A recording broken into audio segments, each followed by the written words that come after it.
Magandang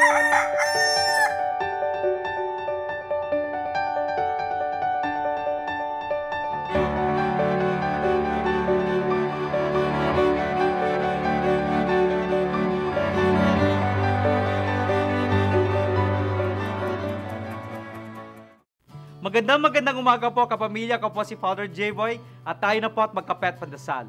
May mga naninirang puri ba sa'yo? Sa social media, tinatawag natin silang trolls or haters.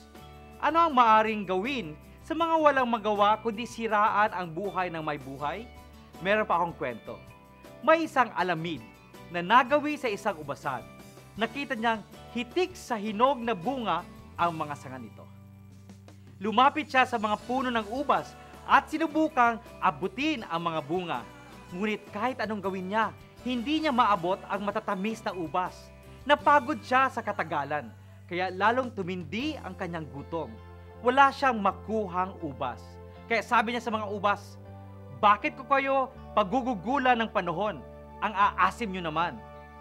Ngunit kahit anong sabihin ng alamid, nananatiling hitik at siksik sa tamis ang mga ubas.